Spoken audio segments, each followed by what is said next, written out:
¿Será acaso que todavía existen los apóstoles? ¿Qué dice la Biblia? Bueno, primeramente vamos a definir la palabra apóstol.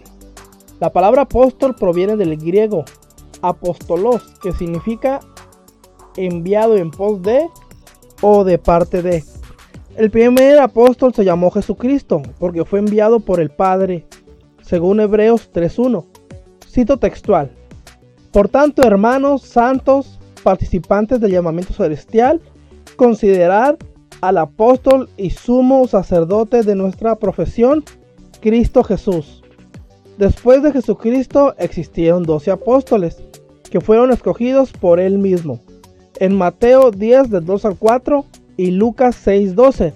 A estos también se les conoce como los apóstoles del Cordero, en Apocalipsis 21:14. Recordemos que el apóstol Judas Iscariote fue sustituido por Matías, aunque este no fue escogido por Jesús, ni tampoco por el Espíritu Santo, sino por los 11 apóstoles restantes a través de suertes, según Hechos 1:26.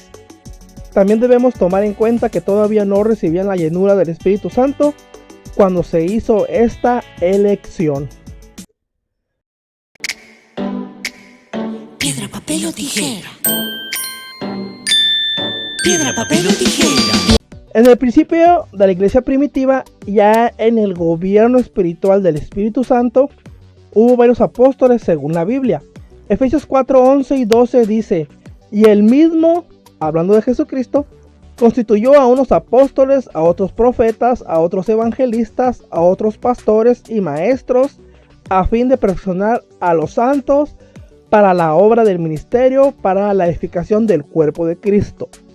Si nos damos cuenta, en estos ministerios aparece el ministerio del apóstol. El primer apóstol fue Pablo, según 1 Corintios 9 del 1 al 2. Segundo apóstol fue Bernabé, según Hechos 14:14.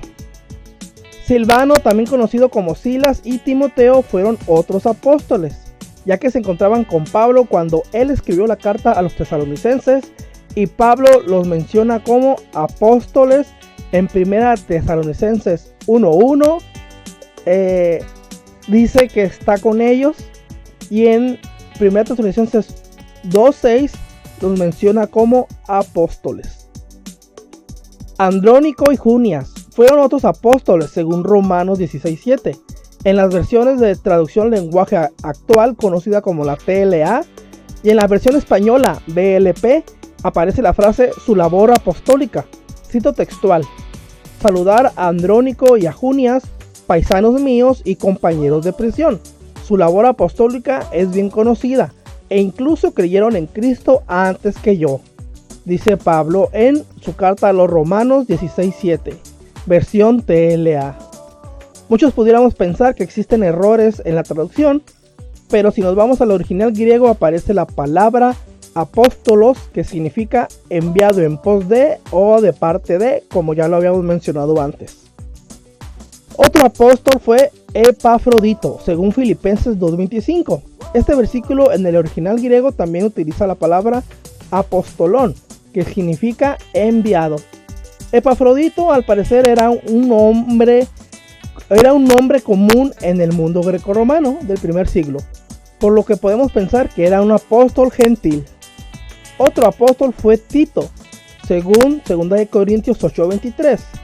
La versión bíblica del Jubileo en español, JBS, cita textual: en cuanto a Tito, es mi compañero y coadjutor para con vosotros, o acerca de nuestros hermanos que son apóstoles de las iglesias y la gloria de Cristo. De la misma manera que en los versículos anteriores, si revisamos el original griego, utiliza la palabra apóstolo, que significa envió. En total, basado en estos que acabo de compartir, da la suma de 22 apóstoles. Mi conclusión personal con respecto a lo leído anteriormente es que el ministerio del apóstol sigue vigente hasta el día de hoy.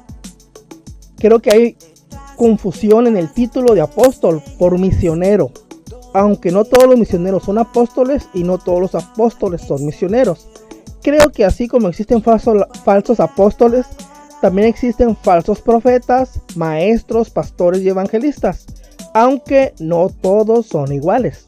El trigo y la cizaña estarán juntas hasta que llegue la hora de que el Señor haga la separación.